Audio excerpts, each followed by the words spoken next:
င်္ဂလာပါရှင်ကျမတို့ရဲ့အိမ်မျိုးမြောက် channel ကနေခင်မင်းရင်းနှီးစွာကြိုဆိုလိုက်ပါတယ်ဒီနေ့မှာတော့ကမ္ဘာအချမ်းသာဆုံးကွန်ပျူတာ software တီထွင်ပညာရှင်တွေ Bill Gates အကြောင်းကိုပြောပြပေးမှာပဲဖြစ်ပါတယ်ရှင် Microsoft ဆိုတဲ့ကွန်ပျူတာ software တီထွင်ပြီးယနေ့ကမ္ဘာပေါ်မှာအချမ်းသာဆုံးဖြစ်နေတဲ့သူ Bill Gates ရဲ့ဘဝအကြောင်းအတူယူရအောင်အခုလိုပြောပြလိုက်တာပါBill Gates ကို1955ခုနှစ်အောက်တိုဘာလ28ရက်နေ့ကအမေရိကန်နိုင်ငံစီယေတာမြို့လေးမှာမွေးဖွားခဲ့ပါတယ်။မွေးချင်း3ယောက်မှာအလတ်ပါ။နာမည်ပြည့်စုံက William Henry Gates III ဖြစ်ပါတယ်။သူဟာကလေးအရွယ်ကလေးကစူးစမ်းလေ့လာခြင်းစိတ်ရှိပြီးနည်းနဲ့တွေးတောတတ်တယ်။သူမိဘတွေကသူ့ကိုလိပ်ဆိုင်ကျောင်းမှာကျောင်းထားပေးတယ်။သူဟာဘာသာရပ်တိုင်းမှာထူးချော်တယ်။ငငယ်ရွယ်နဲ့စာအုပ်တွေကိုဖတ်နေတတ်တယ်။1969ခုနှစ်ဇူလိုင်လမှာအမေရိကန်နိုင်ငံကအပိုလို17ဒုံးပျံယာဉ်နဲ့ပထမဆုံးလူသားကိုလကမ္ဘာပေါ်လော့တင်ခဲ့တယ်။အဲ့ဒီအပိုလိုဒုံးပျံအစီအစဉ်အတွက်တွက်ချက်ဖို့အိတ်ခမ်းလောက်ကြီးတဲ့ကွန်ပျူတာကြီးတွေသုံးရတယ်။အဲ့ဒီအချိန်ကကွန်ပျူတာကြီးတွေဟာဈေးရမ်းကြီးတော့လို့လူတွေမဝယ်နိုင်မသုံးနိုင်ကြပါဘူး။1969ခုနှစ်ဇူလိုင်လမှာအမေရိကန်နိုင်ငံကအပိုလို17ဒုံးပျံယာဉ်နဲ့ပထမဆုံးလူသားကိုလကမ္ဘာပေါ်လော့တင်ခဲ့တယ်။အဲ့ဒီအပိုလိုဒုံးပျံအစီအစဉ်အတွက်တွက်ချက်ဖို့အိတ်ခမ်းလောက်ကြီးတဲ့ကွန်ပျူတာကြီးတွေသုံးရတယ်။အဲ့ဒီအချိန်ကကွန်ပျူတာကြီးတွေဟာဈေးရမ်းကြီးလို့လူတွေမဝယ်နိုင်မသုံးနိုင်ကြပါဘူး။စီရေးတာမျိုးရဲ့အာဏာပိုင်တွေကပညာရေးမြင့်တင်တဲ့အစီအစဉ်အရဘင်းဂိတ်တက်နေတဲ့လိပ်ဆိုင်အကြောင်းကိုကွန်ပျူတာကြီးတစ်လုံးပို့ပေးလိုက်တယ်။အဲ့ဒီအချိန်ကစလို့ဘင်းဂိတ်ဟာကွန်ပျူတာထားတဲ့အခန်းကမထွက်တော့ဘဲကွန်ပျူတာဘာသာရပ်ကိုလေ့လာပါတော့တယ်။အဲ့ဒီတုန်းကသူဟာအသက်73နှစ်ပဲရှိပါသေးတယ်။အဲ့ဒီမှာ Paul Allen ဆိုတဲ့အကြောင်းသားနဲ့တငယ်ချင်းဖြစ်သွားကြတယ်။သူတို့နှစ်ယောက်ရဲ့ကွန်ပျူတာကိုအယူမှုလေ့လာခြင်းစိတ်တူကြတာကြောင့်မကြာခဏကွန်ပျူတာသုံးဖို့စကားများရန်ဖြစ်ကြတယ်။1980ခုနှစ်ဘင်းဂိတ်အသက်15နှစ်အရွယ်ထိပ်တန်းကျောင်းသားဘဝမှာပဲဖောအန်လင်နဲ့ပေါင်းပြီးမော်တော်ကားယင်ကျော်လမ်းကြောင်းကိုလေ့လာတဲ့ကွန်ပျူတာပရိုဂရမ်တစ်ခုကိုတီထွင်ရေးသားပြီးကုမ္ပဏီတစ်ခုကိုဒေါ်လာ2000နဲ့ရောင်းလိုက်ကြတယ်1983ခုနှစ်မှာဘင်းဂိတ်ဟာအထက်တန်းကျောင်းအောင်ခဲ့တဲ့ SAT လို့ခေါ်တဲ့ဉာဏ်အရည်ချင်းစစ်ဆေးတဲ့စာမေးပွဲကိုပေးတဲ့အမှတ်စုစုပေါင်း1600မှာ1590မှတ်ရခဲ့ပြီးအတော်ဆုံးကျောင်းသားဖြစ်ခဲ့ပါတယ်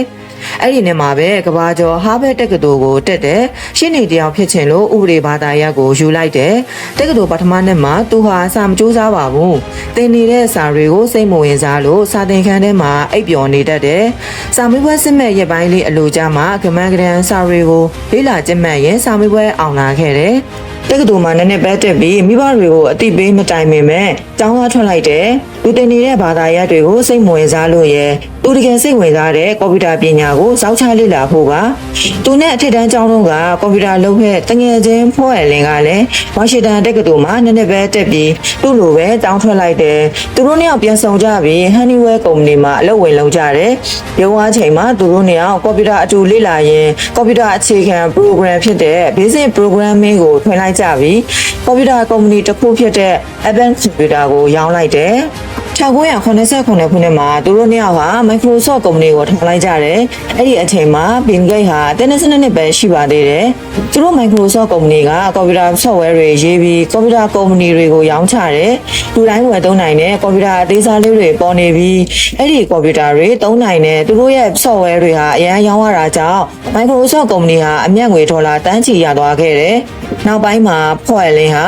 ကျမရေမကောင်းလို့ Microsoft ကုမ္ပဏီကနှုတ်ထွက်လိုက်လို့ Microsoft ကုမ္ပဏီဟာဘေးဂိတ်တူးတဲ့ပိုင်းဖြစ်လာခဲ့တယ်။1985ခုနှစ်တနှစ်အတွင်းမှာ Microsoft ရဲ့ software ရောင်းရငွေဟာဒေါ်လာတန်း140အထိဖြစ်လာခဲ့တယ်။ဒီကိန်းဟာ1986ခုနှစ်မှာ